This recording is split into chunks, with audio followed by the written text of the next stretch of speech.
கர்த்தருடைய வார்த்தைக்கு நேராக கடந்து செல்வோம். வாசிக்கலாம். சங்கீதங்களின் புஸ்தகம் 37வது அதிகாரம் 5வது வசனத்தை நாம் வாசிப்போம். உன் வழியை கர்த்தருக்கு ஒப்புவித்து உன் வழியை கர்த்தருக்கு ஒப்புவித்து அவர் மேல் நம்பிக்கையாயிரு.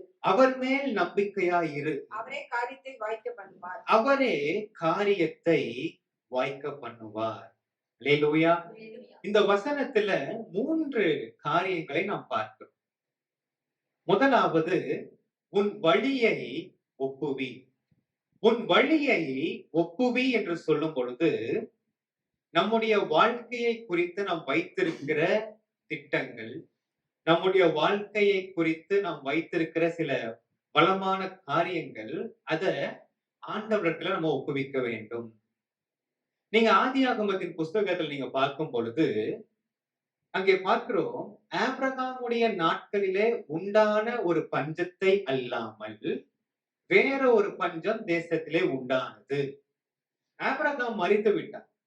ஆபிரகாம் மரித்ததற்கு பிற்பாடு இந்த ஈசாக் இருக்கிறார். இந்த ஈசாக் என்ன செய்யறாருன்னா, கானான் தேசத்துல இருந்து அவர் கேரார் என்கிறதான ஒரு பட்டணத்துக்கு அவர் வருகிறார்.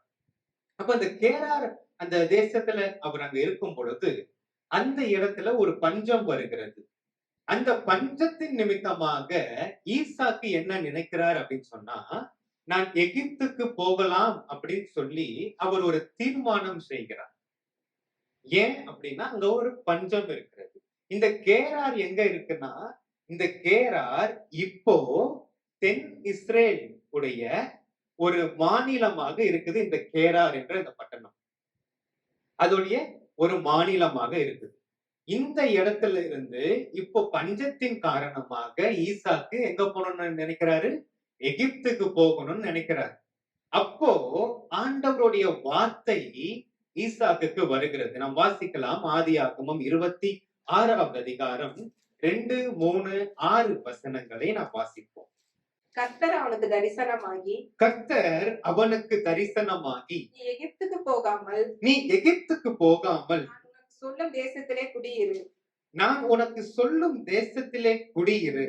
இந்த தேசத்திலே வாசம் பண்ணு. இந்த தேசத்திலே வாசம் பண்ணு. நான் உன்னுடனே கூட இருந்து நான் உன்னுடனே கூட இருந்து உன்னை ஆசீர்வதிப்பேன். உன்னை ஆசீர்வதிப்பேன். நான் உனக்கும் உன் சந்ததிக்கும் உன் சந்ததிக்கும் இந்த தேசங்கள் யாவையும் தந்து இந்த தேசங்கள் யாவையும் தந்து உன் தகப்பனாகிய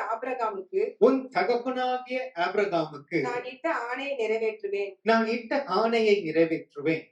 ஈசாக்கு கேராரிலே குடியிருந்தான். ஈசாக்கு கேராரிலே குடியிருந்தான். அவ்விடத்து மனிதர் ஈசாக்கு கேராரிலே குடியிருந்தான். அல்லேலூயா. அவன் அந்த தேசத்துல பஞ்சம் இருக்குது. கர்த்தருடைய வார்த்தை ஈசாக்குக்கு வருது, நீ இந்த தேசத்துல நீ இரு என்று ஆண்டவர் சொல்லுகிறார்.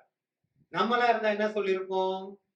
ஆண்டவரே, இந்த தேசத்துல சாப்பாடு இல்லையே, இந்த தேசத்துல எந்த தானியமும் விளையிலையே, இந்த தேசத்துல தண்ணி இல்லையே, நான் மட்டும் இருந்தாலும் பரவாயில்ல, இப்ப எனக்குன்னு ஒரு குடும்பமும் இருக்குது, நீர் இந்த தேசத்திலேயே என்னை இருக்க சொல்றீரே, என்ன ஆண்டவரே? கேட்போமா? கேட்கமா? ஆனால் வசனம் சொல்றது, ஈசாக்கு அவன் கேராரிலே அவன் குடியிருந்தான். அல்லேலூயா. நாம் ரூத்தின் புஸ்தகத்துல நாம் வாசிக்கிறோம், நகோமியை குறித்து நாம் பார்க்கிறோம். அந்த நாட்களில பெத்லகேம்ல ஒரு பஞ்சம் வந்தது. பெத்லகேம்ல ஒரு பஞ்சம் வந்ததுனால இந்த நகோமி அவங்க என்ன நினைக்கிறாங்கன்னா, நம்ம மோவாவுக்கு நாம் போகலாம் அப்படின்னு அவங்க அங்க நினைக்கிறாங்க. இந்த பெத்லகேம் அப்படின்னு சொன்னா, இந்த பெத்லகேம் அப்பத்தின் வீடு. இந்த பெத்லகேம் தேவனால் தெரிந்தெடுக்கப்பட்டு தம்முடைய ஜனங்களுக்கு வழங்கப்பட்ட இடம். இந்த பெத்லகேம் தேவனுடைய ஆசீர்வாதங்கள் இருக்கிற இடம். இந்த பெத்லகேம் தேவனுடைய பாதுகாப்பு இருக்கிற இடம். ஆனா இந்த இடத்துல இருந்து இப்ப நகோமி எங்க போகணும்னு நினைக்கிறாங்க? அவங்க மோவாபுக்கு போகணும் அப்படின்னு நினைக்கிறாங்க. இந்த மோவாப் எப்படிப்பட்ட இடம் கேட்டீங்கன்னா, இந்த மோவாப் மந்திரவாதங்கள் நிறைந்த இடம். இந்த மோவாப் விக்கிரக ஆராதனைகள் நிறைந்த இடம். இந்த மோவாப் ஒழுக்கக்கேடு நிறைந்த இடம். இந்த இடத்துக்கு அவர்கள் போகிறார்கள். அல்லேலூயா. நாம் வாசிக்கலாம் நியாயாதிபதிகளின் புஸ்தகம் 3வது அதிகாரம் 12 இருந்து 14 வசனங்களை வாசிப்போம். இஸ்ரவேல் புத்திரர் இஸ்ரவேல் புத்திரர் மறுபடியும் கர்த்தரின் பார்வைக்கு பொல்லாப்பானதை செய்தார்கள். மறுபடியும் கர்த்தரின் பார்வைக்கு பொல்லாப்பானதை செய்தார்கள். அவர்கள் கர்த்தரின் பார்வைக்கு பொல்லாப்பானதை செய்தபடியால் அவர்கள் கர்த்தரின் பார்வைக்கு பொல்லாப்பானதை செய்தபடியால் கர்த்தர் எக்லோன் என்னும் கர்த்தர் எக்லோன் என்னும் மோவாபின் ராஜாவை இஸ்ரவேலுக்கு விரோதமாய் பழக்க பண்ணினார். இஸ்ரவேலுக்கு விரோதமாய் பழக்க பண்ணினார். அவன் அவன் அம்மோன் புத்திரரையும் அம்மோன் புத்திரரையும் அமலேக்கியரையும் அமலேக்கியரையும் கூட்டிக் கொண்டு வந்து இஸ்ரவேலை முறியடித்தான். இஸ்ரவேலை முறியடித்தான். பேரிச்ச மரங்களின் பட்டணத்தையும் பிடித்தான். 14. இப்படியே இஸ்ரவேல் புத்திரர் எக்லோன் என்னும் மோவாபின் ராஜாவை 12 வருஷம் சேவித்தார்கள். மோவாபின் ராஜாவை 18 வருஷம் சேவித்தார்கள். அல்லேலூயா. அதாவது ஒரு சிக்கல்கள் வரும் பொழுது அந்த சிக்கல்கள் நம்முடைய வாழ்க்கையில எதனால வந்தது என்பதை நாம் ஆவிக்குரிய ரீதியிலே நாம் அலசி ஆராய வேண்டும். அல்லேலூயா. தேவ பிள்ளையுடைய வாழ்க்கையில ஒரு பஞ்சம் வரும் பொழுது, தேவ பிள்ளையுடைய வாழ்க்கையில சில பிரச்சனைகள் வரும் பொழுது, தேவ பிள்ளையுடைய வாழ்க்கையில சில போராட்டங்கள் வரும் பொழுது, அதை ஆவிக்குரிய ரீதியிலே நாம் என்ன செய்யணும்? அதை நாம் சிந்தித்து பார்க்க வேண்டும். அதை நாம் ஆராய்ந்து பார்க்க வேண்டும். ஒருவேளை ஏதோ ஒரு காரியம் நம்முடைய மனம் திரும்புதலுக்கு ஏற்ற ஒரு காரியமாக அது காணப்படுமே ஆனால் நம்ம என்ன செய்யணும்? நம்ம தேவனுடைய பாதத்துல நாம் வந்து, ஆண்டவரே என்ன மன்னியும் சொல்லி நம் தேவனிடத்துல நாம் திரும்ப வேண்டும். அல்லேலூயா. நாம் தேவனிடத்துல நாம் திரும்புகிறவர்களாய் நாம் காணப்பட வேண்டும். அதை விட்டு நம்ம எங்க போக கூடாது? மோவாபுக்கு போக கூடாது. அல்லேலூயா. நம்ம எங்க போக கூடாது? மோவாபுக்கு போக கூடாது. இந்த நகோமி இவர்கள் மோவாபுக்கு நேரா இவங்க போறாங்க. அங்க வசனம் சொல்லுது, இவர்கள் மோவாபுக்கு போய் இவர்கள் அங்கேயே தங்கினார்கள். என்ன செஞ்சிட்டாங்க? அங்கேயே தங்கிட்டாங்க. இவங்க போனது எதுக்காக போனாங்க?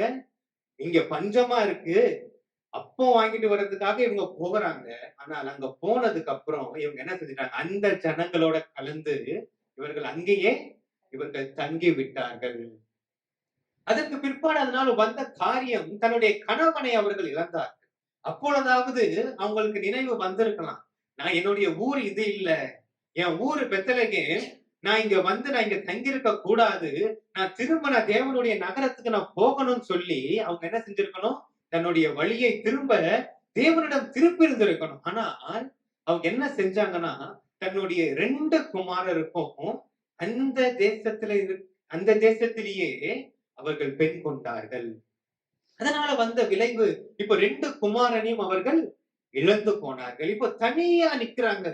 யாருமே இல்ல நகோமிக்கு. கணவனும் மரித்து போயிட்டான். 2 குமாரர் இருந்தாங்க. 2 குமாரரும் இப்போ அவங்களுக்கு இல்ல. 2 மருமகள், ஒரு மருமகள் போயிட்டா, ஒரு மருமகள் ரூத், அவங்க மாத்திரம் இப்ப கூட இருக்கிறாங்க. மற்றபடி எந்த ஒரு காரியமும் நகோமிக்கு இல்லை. இந்த நேரத்துல நகோமி ஒரு காரியத்தை அவர்கள் கேள்விப்படுகிறார்கள். அது எந்த காரியம்? வாசிக்கலாம். ரூத் 1வது அதிகாரம் 6வது வசனத்தை நாம் வாசிப்போம். கர்த்தர் தம்முடைய ஜனங்களை சந்தித்து அவர்களுக்கு ஆகாரம் அருளினார் என்று அவள் மோவாப் தேசத்திலே கேள்விப்பட்டு தன் மருமக்களோட கூட மோவாப் தேசத்திலிருந்து திரும்பி வரும்படி எழுந்து. அல்லேலூயா. கர்த்தர் தம்முடைய ஜனங்களை சந்தித்தார். ஆமென். எல்லா ஜனங்களும் போகல. ஒரு கூட்ட ஜனம், எவ்வளவு பஞ்சம் வந்தாலும் அந்த ஜனம் தேவனை விட்டு அவர்கள் பிரியவில்லை. ஒரு கூட்ட ஜனம் தங்களுக்கு எவ்வளவு பிரச்சனைகள் வந்தாலும் அவர்கள் தேவனுடைய நகரத்தை விட்டு அவர்கள் பிரியவில்லை. அவங்க எங்க இருக்கிறாங்க? அவங்க அதே பெத்லகேம்லயே அவங்க இருக்கிறாங்க. வசனம் சொல்லுது, தேவன் தம்முடைய ஜனங்களை சந்தித்து அவர்களுக்கு ஆகாரம் அருளினார். அல்லேலூயா, அல்லேலூயா. இப்போ நகோமியும் ரூத்தும் இந்த காரியத்தை அவர்கள் கேள்விப்பட்டபடினால இப்ப திரும்ப அவங்க மோவாப் தேசத்துல இருந்து தன்னுடைய வழியை பெத்லகேமுக்கு நேராய் கொண்டு வருகிறார்கள். அல்லேலூயா, அல்லேலூயா. இப்போ அவங்க பெத்லகேமுக்கு அவங்க வரும் பொழுது வாசிங்க வசனம் 19 இருந்து 21 வசனம் வாசிங்க. அப்படி இருவரும் பெத்லகேம் மட்டும் நடந்து போனார்கள். அப்படியே இருவரும் பெத்லகேம் மட்டும் நடந்து போனார்கள். அவர்கள் பெத்லகேமுக்கு வந்தபோது அவர்கள் பெத்லகேமுக்கு வந்தபோது ஊரார் எல்லாரும் அவர்களை குறித்து ஆச்சரியப்பட்டு இவன் நகோமியா என்று பேசிக் கொண்டார்கள். இவள் நகோமியோ என்று பேசிக் கொண்டார்கள். அதற்கு அவள் நீங்கள் என்னை நகோமி என்று சொல்லாமல் மாறா என்று சொல்லுங்கள். சர்வ வல்லவர் எனக்கு மிகுந்த கசப்பை கட்டளையிட்டார். நான் நிறைவுள்ளவளாய் போனேன். கர்த்தர் என்னை வெறுமையாய் திரும்பி வர பண்ணினார். கர்த்தர் என்னை சிறுமைப்படுத்தி சர்வ வல்லவர் என்னை கிளேசப்படுத்தி இருக்கையில் நீங்கள் என்னை நகோமி என்பானேன் என்றார். அல்லேலூயா. இப்போ நகோமி வராங்க, அவங்க சொல்றாங்க, நீங்க என்ன நகோமின்னு சொல்லாதீங்க, சர்வ வல்லவர் என்னை கசப்பாய் மாற்ற பண்ணினார். அவங்க சொல்றாங்க, தேவன் கசப்பாய் மாற பண்ணவில்லை. அல்லேலூயா. அப்போ சொல்றாங்க, சர்வ வல்லவர் மிகுந்த கசப்பை எனக்கு கொடுத்தார். தேவன் ஒருவரையும் பொல்லாங்கினால் சோதிக்கிறவர் அல்ல. அல்லேலூயா. அப்ப இவங்களுக்கு ஒரு வழியை இவங்களா என்ன செஞ்சாங்க, தெரிந்தெடுத்து கொண்டாங்க. அவங்களே சொல்றாங்க, நகோமி என்ன சொல்றாங்க, நான் நிறைவுள்ளவளாய் நான் போனேன், ஆனா நான் இப்ப திரும்ப எப்படி வரேன், நான் குறைவுள்ளவளாய் நான் வருகிறேன். நீ என்ன நினைச்சு நீ போன, அங்க போனா எனக்கு நல்ல ஆகாரம் இருக்கு, அங்க போனா எனக்கு நல்ல வாழ்க்கை என் கண்ணுக்கு தெரியுது, அங்க போனா எனக்கு நல்ல செழுமை என் கண்ணுக்கு தெரியுது, நான் நல்லா வாழணும்னு தானே நீ அங்க போனேன். ஆனா அங்க என்ன ஆச்சு, எல்லாவற்றையும் இழந்து வெறுமையாய் திரும்பி வந்தார். அல்லேலூயா. ஆகையால்தான் யாக்கோபு 1வது அதிகாரம் 14வது வசனத்துல அவனவன் தன் தன் சுய இச்சையினாலே இழுக்கப்பட்டு சிக்குண்டு சோதிக்கப்படுகிறான். அல்லேலூயா. அவனுடைய இச்சையினாலதான் அவன் என்ன செய்யறான், ஒரு மனுஷன் அவன் சிக்கப்படுறான். ஒரு மனுஷன் அவனுடைய இச்சையினாலதான் அவன் இழுக்கப்படுறான். அவனுடைய இச்சையினாலதான் அவன் சோதிக்கப்படுகிறான். அல்லேலூயா.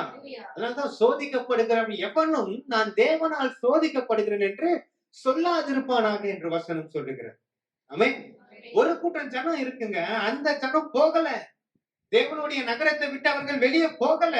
அங்க பஞ்சம் தான், ஆனா இந்த பஞ்சத்துல அவங்க இருக்கிறாங்க. நகோமி உள்ள வரும்போது அவங்க சொல்றாங்க, இது நகோமி அல்லவா. ஆமென். அந்த ஜனம் நிறைவாக இருக்கு. அல்லேலூயா, அல்லேலூயா. ஆகையால்தான் ஆண்டவர் ஈசாக்குக்கு தரிசனமாகி அவர் சொல்றாரு, நீ இந்த தேசத்திலே நீ தங்கியிரு, நீ இந்த தேசத்திலே நீ குடியிரு, இங்கேயே நான் உன்னை ஆசீர்வதிப்பேன். அல்லேலூயா, அல்லேலூயா. வாசிங்க ஆதியாகமம் 26வது அதிகாரம் 12 இருந்து 14 வசனங்கள். ஈசாக்கு அந்த தேசத்தில் விதை விதைத்தான். கர்த்தர் அவனை ஆசீர்வதித்ததினால் அந்த வருஷத்தில் 100 மடங்கு பலன் அடைந்தான்.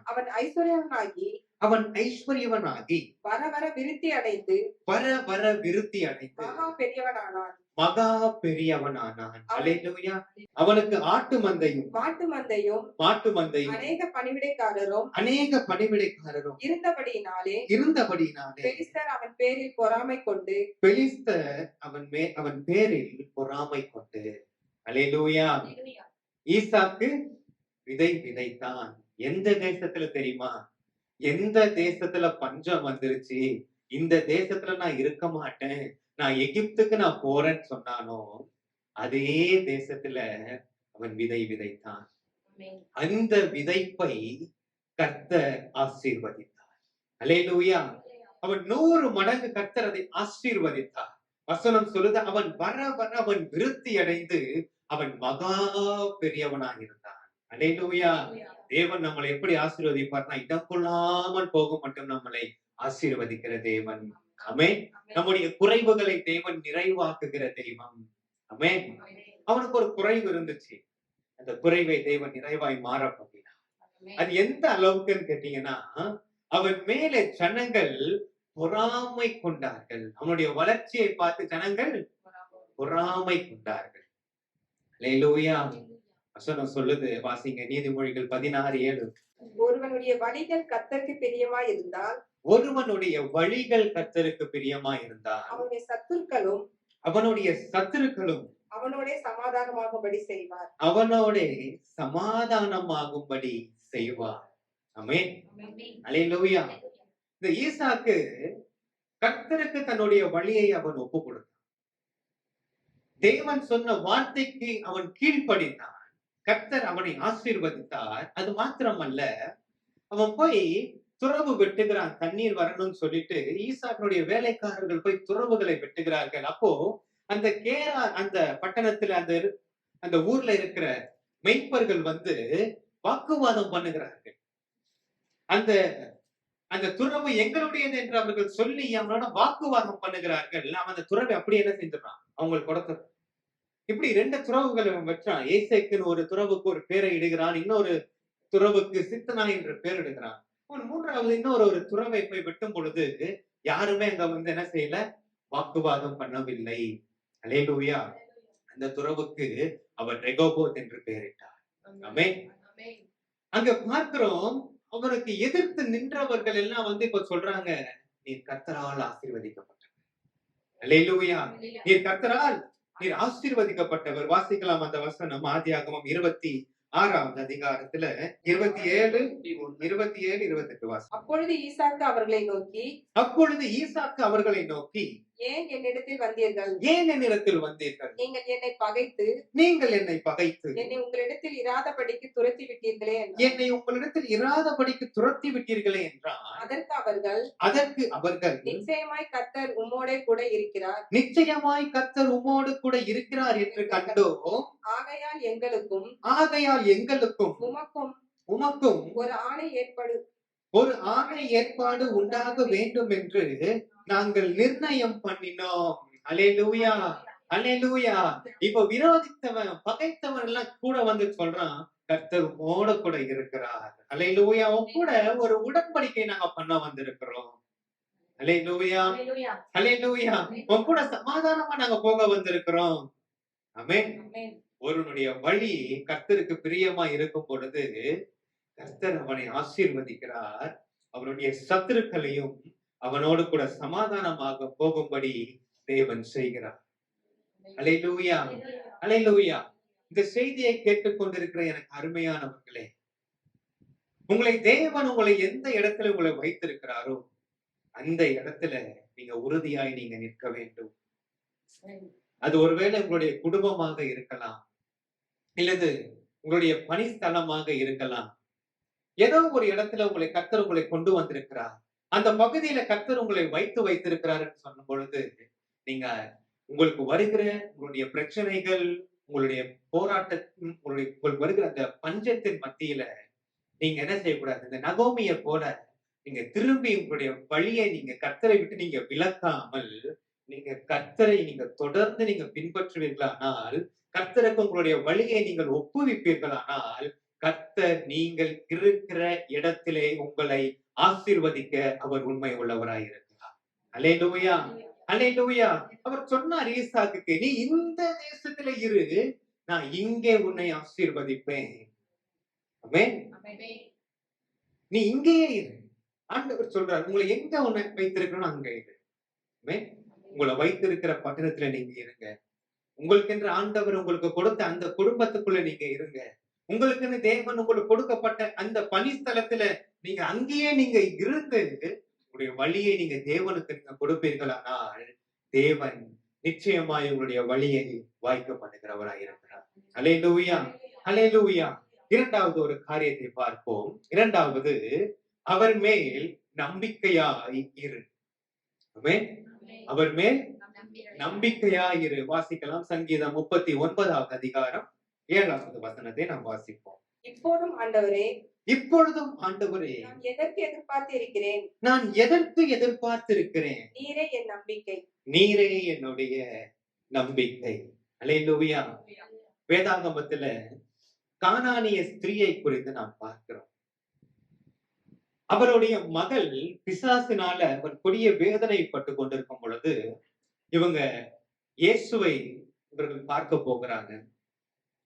இயேசுவை பார்த்து தன்னுடைய மகளுக்கு சுகம் கொடுக்க அவரை வேண்டிக் கொள்கிறார்கள். வாசிக்கலாம். மத்தேயு 15வது அதிகாரம் 22லிருந்து 23 வசனங்களை வாசிப்போம். அப்பொழுது அந்த திசைகளில் குடியிருக்கிற அப்பொழுது அந்த திசையில் குடியிருக்கிற கானானிய ஸ்திரீ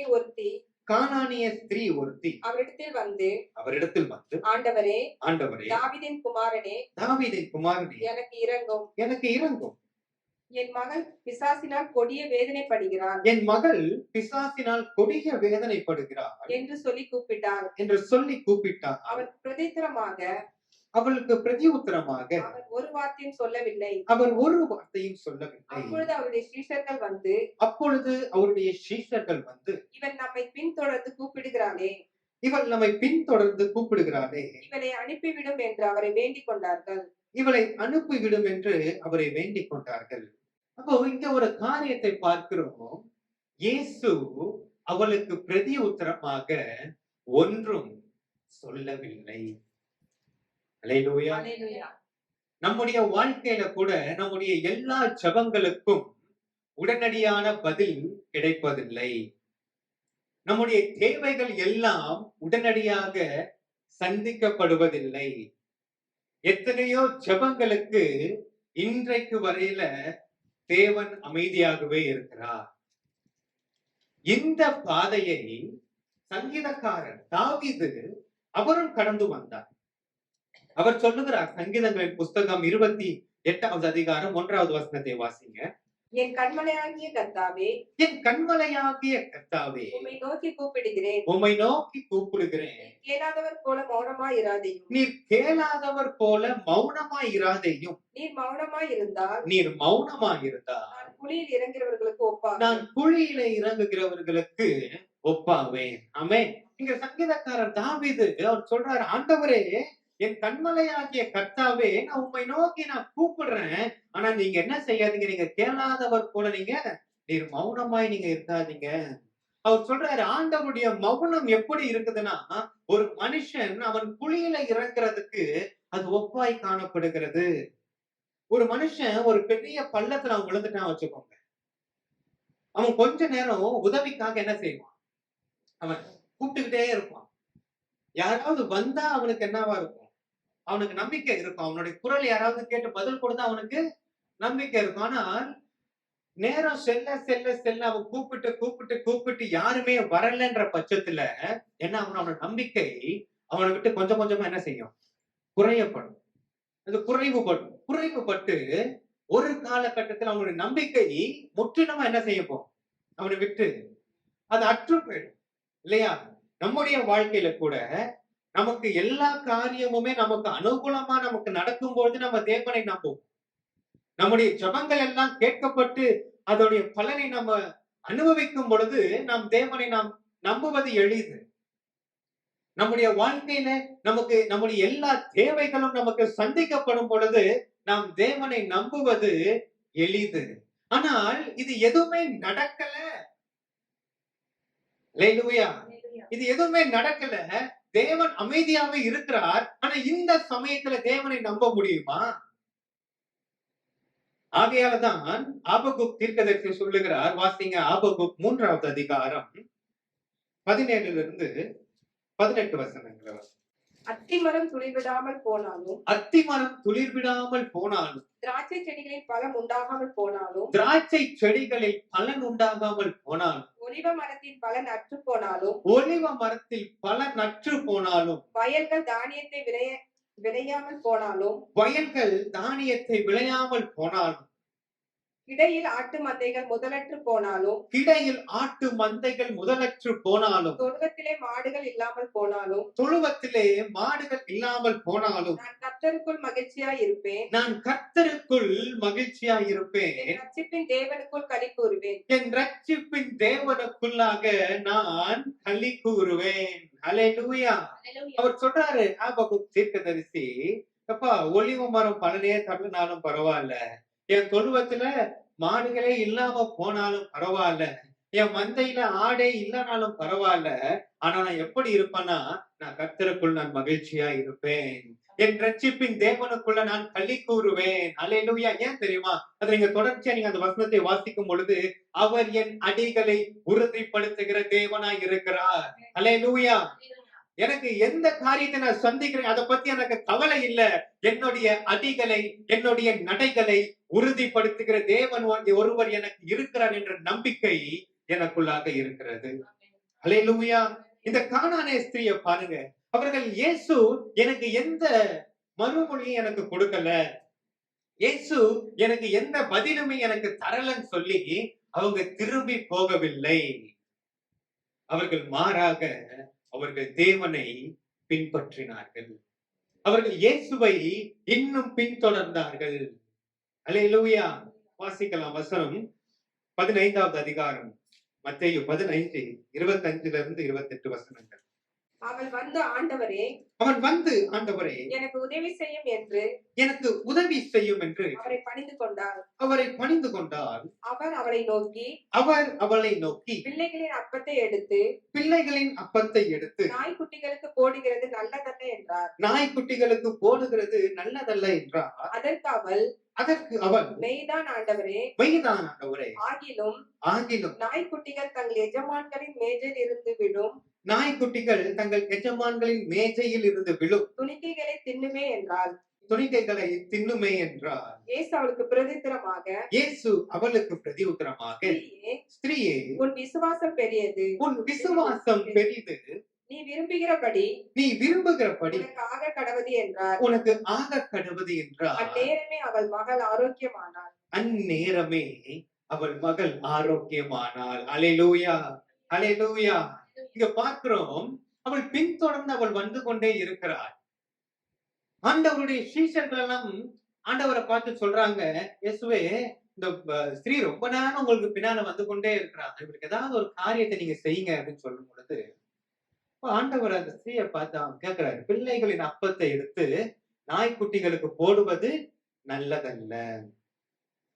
அப்ப இதோட பொருள் என்ன அப்படின்னு கேட்டீங்கன்னா, முதலாவது சுவிசேஷம் யாருக்கு அறிவிக்கப்படணும்னு சொன்னா, அது இஸ்ரவேல் ஜனங்களுக்கு அறிவிக்கப்பட வேண்டும். அதுக்கு அப்புறம் தான் புறஜாதிகளுக்கு அறிவிக்கப்படணும். நல்லா கவனிங்க, ஆண்டவர் எங்கேயுமே நான் யூத மக்களைத்தான் நான் ஆசீர்வதிப்பேன் என்று ஆண்டவர் சொல்லவில்லை. நீங்க வாசிங்க லூக்கா நற்செய்தி நூல் 2வது அதிகாரம் 30வது வசனத்தை வாசிங்க. புறஜாதிகளுக்கு பிரகாசிக்கிற ஒளியாகவும், புறஜாதிகளுக்கு பிரகாசிக்கிற ஒளியாகவும், உம்முடைய ஜனமாகிய இஸ்ரவேலுக்கு மகிமையாகவும். அப்போ கிறிஸ்து அவர் வந்து இஸ்ரவேல் ஜனங்களுக்கு மட்டும் அவர் மகிமை அல்ல, அவர் புறஜாதி ஜனங்களுக்கும் அவர் பிரகாசிக்கிற ஒரு ஒளியாய் இருக்கிறார். அல்லேலூயா. ஆமென்.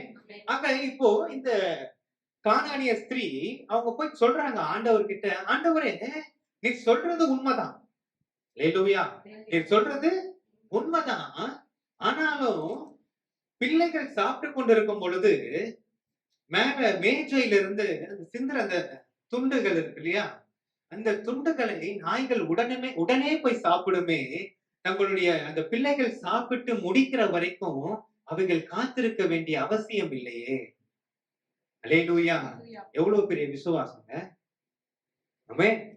நம்முடைய வீட்டுல நம்ம என்ன செய்வோம், ஒரு ஆகாரம் செஞ்சுட்டா முதல்ல கொண்டு போய் நீங்க வளர்க்கிற பிராணிகளுக்கா போடுவீங்க?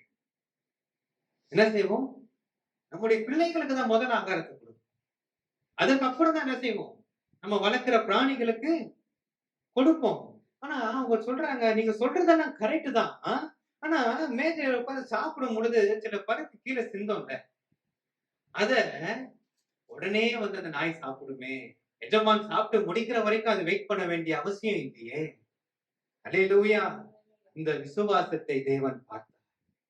அவளுக்குள்ளாக இருக்கிற அந்த நம்பிக்கையை தேவன் பார்த்தார். ஆமென். இயேசு சொன்னார், ஸ்திரீயே, உன் விசுவாசம் பெரியது, உன் நம்பிக்கை பெரியது. ஓ, உன் மகள் சொஸ்தமான. அல்லேலூயா, அல்லேலூயா. இயேசுவை யூதர்கள் ஏற்றுக்கொள்ளவில்லை. இயேசுவுக்கு யூதர்கள் எதிர்த்து நின்றார்கள். ஆனால் இந்த கானானிய ஸ்திரீ புறஜாதியா இருந்த போதிலும் இயேசுவை நம்பினார். அவள் இயேசுவை விசுவாசித்தார். அவள் இயேசுவை ஏற்றுக்கொண்டார். இயேசுவினிடத்திலிருந்து ஒரு துணிக்கை வந்தா போதும், என் மகளுடைய வாழ்க்கையை மாறும் அப்படின்ற ஒரு நம்பிக்கை அவளுக்குள்ள இருந்தது. இயேசுவினிடத்திலிருந்து வருகிற ஒரு வார்த்தை என் மகளுக்கு சுகத்தை கொண்டு வரும் என்ற அந்த நம்பிக்கை அவளுக்குள்ளாக இருந்தது. அல்லேலூயா. அவள் தொடர்ந்து அவள் போய்கொண்டே இருந்தாள் இயேசுவை. ஆமென். பதில் வரலங்க. உடனே பதில் வரல. இயேசு போய்கிட்டே தான் இருக்கிறாரு. She never stopped. இயேசுவை பின்பற்றுதலிருந்து அவள் பின்வாங்கவே இல்லை. She kept following Jesus. அவள் இயேசுவை அவள் பின்தொடர்ந்து கொண்டே வந்தார். ஒரு கட்டத்துல இயேசு பதில் கொடுத்தார். அல்லேலூயா. அதனாலதான் எபிரேயர் புஸ்தகத்துல நாம் வாசிக்கும் போது 11வது அதிகாரம் 6வது வசனத்துல, விசுவாசம் இல்லாமல் தேவனுக்கு பிரியமா இருப்பது கூடாத காரியம். விசுவாசமும் நம்பிக்கையும் ஒன்றாதான் போகும். அல்லேலூயா. ஆமென். இன்னைக்கு நீங்க ஏதோ ஒரு காரியத்தை நீங்க எதிர்பார்க்கிறீங்கல்ல, ஏதோ ஒரு காரியம், ஆண்டவரே என்னுடைய குடும்பத்துல ஒரு சமாதானம் இல்லாம இருக்குது, என் குடும்பத்தில் எப்பொழுதுமே ஓயாத சண்டைகள் இருந்து கொண்டே இருக்குது, இது எப்போ மாறும் ஒரு எதிர்பார்ப்பு, எனக்கு இருக்கிற கடன் பிரச்சனைகள் எப்போ என்னை விட்டு தீரும் என்று ஏதோ ஒன்று நீங்க எதிர்பார்த்து கொண்டிருக்கிறீங்க. எனக்கு இருக்கிற இந்த பலவீனங்கள் எப்போ என்னை விட்டு நீங்கும், எனக்கு எப்போ ஆண்டவரே எனக்கு ஒரு பரிபூர்ண சுகம் எப்பொழுது எனக்கு கிடைக்கும், சுகத்துக்காக நீங்க எதிர்பார்த்து கொண்டிருக்க, ஏதோ ஒரு காரியத்துக்கு நீங்க எதிர்பார்க்கிறீங்க. நீங்க ஆண்டவர் சொல்ற, நீங்க அவரை நீங்க நம்புங்க. அல்லேலூயா. அவரை நீங்க நம்பும் பொழுது கர்த்தர் உங்களுக்கு அற்புதத்தை செய்வார். அல்லேலூயா. ஆகையாலதான் சங்கீதக்காரன் சொல்லுகிறார், இப்பொழுதும் ஆண்டவரே நான் எதிர்பார்த்து கொண்டிருக்கிறேன், நீரே என்னுடைய நம்பிக்கை. ஆமென். அவர்தான் நம்முடைய நம்பிக்கை. முதலாவது ஒரு காரியத்தை பார்த்தோம். முதலாவது உடைய வழியை கர்த்தருக்கு ஒப்புவிக்கணும். இரண்டாவது கர்த்தர் மேல நம்பிக்கையாக இருக்கணும். மூன்றாவது ஒரு காரியத்தை வாய்க்க பண்ணுகிறவர். கர்த்தர் காரியத்தை வாய்க்க பண்ணுகிறவர். நம்முடைய தேவன் காரியங்களை வாய்க்க செய்கிறவர். அவர் திறந்தால் அதை அடைப்பவன் யார்? நம்முடைய தேவன் அவர் ஒருவரும் பூட்டக்கூடாதபடிக்கு அவர் திறக்கிற தேவன். அவர் ஒருவரும் திறக்கக்கூடாதபடிக்கு அவர் பூட்டுகிற தேவனுமாயிருக்கிறார். அவர் சர்வ வல்லமை உடைய தெய்வம். ஆமென். வாசிக்கலாம். ஆதியாகமத்தின் புஸ்தகம் 24வது அதிகாரம் 12வது வசனத்தை நாம் வாசிப்போம். என் எஜமானாகிய ஆபிரகாமுக்கு தேவனாய் இருக்கிற கர்த்தாவே, இன்றைக்கு நீர் எனக்கு காரியம் சித்திக்க பண்ணி என் எஜமானாகிய ஆபிரகாமுக்கு தயவு செய்தருளும். அல்லேலூயா. ஆபிரகாம் முதிர்ந்த வயது ஆகின உடனே அவர் தன்னுடைய வீட்டில இருக்கிற ஒரு மூத்த ஊழியக்காரரை அவர் அழைக்கிறார். எலியேசரை அவர் அழைத்து தன்னுடைய மகன் ஈசாக்குக்கு பெண் கொள்ளும்படி தன்னுடைய சொந்த தேசத்துக்கு அவர் அனுப்புகிறார். தன்னுடைய தேசத்துக்கும் தன்னுடைய இனத்தாரிடத்துக்கும் எலியேசரை அவர் அனுப்புகிறார். அப்படி அனுப்பும் பொழுது ஆபிரகாம் நிறைய உச்சிதமான பொருட்களை எலியேசரிடம் கொடுத்து அனுப்புகிறார். 10 ஒட்டகங்கள் நிறைய பொருட்களை எடுத்துக்கொண்டு எலியேசர் இப்போ அவருடைய ஊருக்கு அவர் போய் கொண்டிருக்கிறார். அவர் ஊர் வாசலுக்கு சமீபமாய் அவர் வரும் பொழுது அங்கே தண்ணீர் துறவு இருக்கு. அந்த தண்ணீர் துறவு கிட்ட அவர் பார்த்தவர் அங்க நிற்கிறார். ஏன்னா சாயங்காலம் ஆகும் பொழுது ஊர்ல இருக்க பெண்கள் என்ன செய்வாங்க, வந்து அந்த கிணற்றுல இருந்து தண்ணீர் எடுக்க வருவார். அப்படி தண்ணீர் எடுக்க வரும் பொழுது இந்த எலியேசர் இவருக்கு தெரியல. ஏன்னா தன்னுடைய எஜமான் ஆபிரகாம் அவரை நம்பி ஒரு காரியத்தை ஒப்பு கொடுத்தார். என்ன காரியம்? தன்னுடைய மகனுக்கு வரன் பார்க்க. அல்லேலூயா. இப்ப எலியேசர் அவர் உண்மையுள்ள ஒரு ஊழியக்காரனா இருக்கிறபடினால அவர் கர்த்தரை நோக்கி அவர் கூப்பிடுறார், ஆண்டவரே எனக்கு எப்படி பார்க்கணும்ல எனக்கு தெரியல. ஆனா நீங்க என்ன செய்யுங்க, நீங்க எனக்கு ஒரு காரியத்தை இன்னைக்கு நீங்க சித்திக்க பண்ணி என் எஜமானுக்கு நீங்க தயை நீங்க செய்ய வேண்டும் அப்படின்னு சொல்லி அவர் ஒரு காரியத்தை அங்கே தேவனிடம் அவர் வைக்கிறார். அது என்ன காரியம்னா, நான் போய் எந்த பெண் கிட்ட போயிட்டு எனக்கு தாகத்துக்கு எனக்கு கொஞ்சம் தண்ணி கொடு நான் சொல்றேனோ, அந்த பொண்ணு என்ன செய்யணும்னா, நான் உனக்கு மாத்திரம் அல்ல உன்னுடைய ஒட்டகங்களுக்கும் நான் தண்ணீர் வார்க்கிறேன் என்று எவள் சொல்லுகிறாளோ அவள் தான் என்னுடைய எஜமானுக்கு மருமகள். அல்லேலூயா. இப்படி ஒரு காரியம் நடக்குமா? நான் போய் தண்ணி கேட்கிறேன், எனக்கு தண்ணி கொடுக்கறதே பெருசு இல்லையா? இதுல ஒட்டகத்துக்கும் தண்ணி கொடுக்கணும்னு அவங்களே சொல்லணும்ன்றாரு. ஒரு ஒட்டகம் எவ்வளவு லிட்டர் தண்ணி குடிக்கும் தெரியுமா? ஒரு ஒட்டகம் 113 லிட்டர்ல இருந்து 200 லிட்டர் வரைக்கும் குடிக்கும் சராசரியா. ஒரு ஒட்டகம் 113 லிட்டர்ல இருந்து எத்தனை லிட்டரு? 200 லிட்டர் வரைக்கும் சராசரியா ஒரு ஒட்டகம் குடிக்கும். இவங்க எத்தனை ஒட்டகம் இருக்குது? 10 ஒட்டகம் இருக்கு. சரியா? இவர் இப்படி ஒரு வேண்டுதலை வைத்துட்டார்.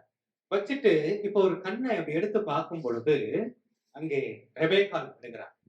இந்த ரெபேக்காள் அவர்கள் பார்க்கிறதுக்கு அவங்க ரொம்ப அப்படியே அழகா அவங்க இருக்கிறாங்க. அப்போ இவங்க போறாங்க.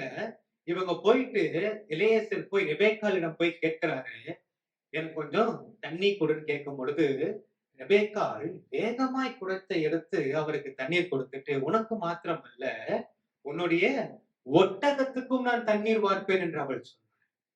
அல்லேலூயா. அல்லேலூயா. நீங்க தண்ணி இறக்குறது சாதாரண காரியம் நினைக்காது. அந்த காலத்துல இப்ப இருக்கிற மாதிரி போரெல்லாம் இல்ல இல்லையா? இப்போ கிணத்துல தண்ணி எடுக்கிறதுக்கு அந்த வாளிக்கு மாட்டுவோம்ல, மேல ஒரு வீல் மாதிரி வச்சிருப்பாங்க, பாத்திருப்பீங்கல்ல?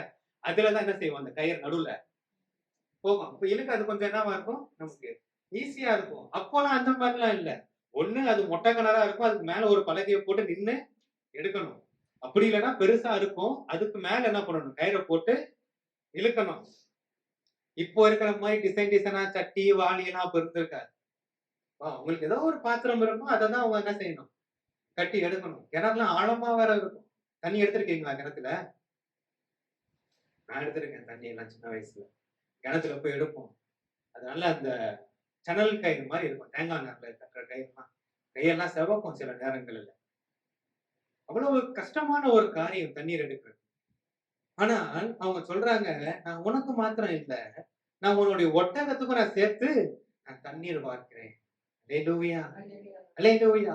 ஆகையாலதான் நீதிமொழிகளின் புஸ்தகத்துல சாலமோன் சொல்றாரு, வாசிக்கலாம். நீதிமொழிகள் 31வது அதிகாரம் 10ல இருந்து 14 வசனம். குணசாலியான ஸ்திரியை கண்டுபிடிப்பவன் யார்? குணசாலியான ஸ்திரீயை கண்டுபிடிப்பவன் யார்? அவளுடைய விலை முத்துக்களை பார்க்கிலும் உயர்ந்தது. அவளுடைய விலை முத்துக்களை பார்க்கிலும் உயர்ந்தது. அவள் புருஷனுடைய இருதயம் அவன் புருஷனுடைய இருதயம் அவளை நம்பும். அவளை நம்பும். அவன் சம்பத்து குறையாது. அவன் சம்பத்து குறையாது. அவள் உயிரோடு இருக்கிற நாளெல்லாம் அவள் உயிரோடு இருக்கும் நாளெல்லாம் அவனுக்கு தீமை அல்ல, அவனுக்கு தீமையை அல்ல நன்மையே செய்கிறாள். நன்மையே செய்கிறாள். ஆட்டு மயிரையும் ஆட்டு மயிரையும் சணலையும் தேடி சணலையும் தேடி தன் கையினால் உற்சாகத்தோட வேலை செய்கிறாள். தன் கையினால் உற்சாகத்தோட வேலை செய்கிறாள். அவள் வியாபார கப்பல்களை போல் இருக்கிறாள். அவள் வியாபார கப்பல்களை போல் இருக்கிறாள்.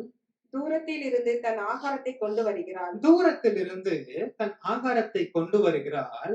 இருட்டோடு எழுந்து தன் வீட்டாருக்கு ஆகாரம் கொடுத்து தன் வேலைக்காரிகளுக்கு படி அளக்கிறாள். குணசாலியான ஸ்திரீயை கண்டுபிடிப்பது யார்? அவ எப்படி வேலை செய்யறான்னா, அவள் இருட்டோடே எழுந்து தன்னுடைய வீட்டாருக்கு ஆகாரம் கொடுக்கிறாள். அவள் சுறுசுறுப்பாய் அவள் வேலை செய்கிறாள். அல்லேலூயா. இங்க நம்ம பார்க்கிறோம், இந்த காரியத்தை ரெபேக்கா சொன்னவுடன் எலியேசர் அதை கேட்டு ஆச்சரியப்படுறார். அல்லேலூயா. அவர் இதை கேட்டு ஆச்சரியப்படுறாரு. அது மாத்திரமல்ல, அவர் சொன்னபடியே ஒட்டகத்துக்கு தண்ணீரை சாதாரண காரியம் இல்லை. அல்லேலூயா. அவள் ஒட்டகத்துக்கு தண்ணீரை வார்த்தாள். இதை பார்த்ததுக்கு பிற்பாடு எலியேசர், நீ எங்க எனக்கு இன்னைக்கு நீ தங்க ஒரு இடத்தை நீ ஆயத்தம் பண்ண முடியுமான்னு கேட்கும் பொழுது, எலியேசரை தன்னுடைய வீட்டுக்கு அவர் அழைத்து கொண்டு போய் தன்னுடைய தகப்பனிடம் அவன் கொடுக்கிறார். அப்போ எலியேசர் அங்க நடந்த எல்லா காரியத்தையும் அவர் சொல்லுகிறார்.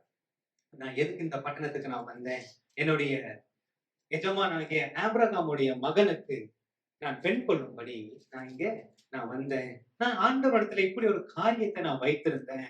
ஆண்டவர் அதே போலவே எனக்கு செய்து கொடுத்தார். உங்களுடைய மகனாகிய ரெபேக்காவை அவர் எனக்கு காண்பித்தார் என்று சொல்லி அவர் அங்க பேசுகிறார். இதை கேட்கும் பொழுது ரெபேக்காவுடைய சகோதரர்கள் சொல்றார்கள், இந்த காரியம் கர்த்தரால் வந்தது. அல்லேலூயா. இந்த காரியம் கர்த்தரால் வந்தது. வாசிக்கலாம் அந்த வசனத்தை, 24வது அதிகாரம் 50வது வசனம். அப்பொழுது லாபான் பெத்துவேலும் பிரதியுத்தரமாக இந்த காரியம் கர்த்தரால் வந்தது. நமக்கு நாங்கள் நலம் பலம் ஒன்றும் சொல்லக்கூடாது. அடுத்த வசனம். இதோ ரெபெக்காள் உமக்கு முன்பாக இருக்கிறாள். கர்த்தர் சொன்னபடியே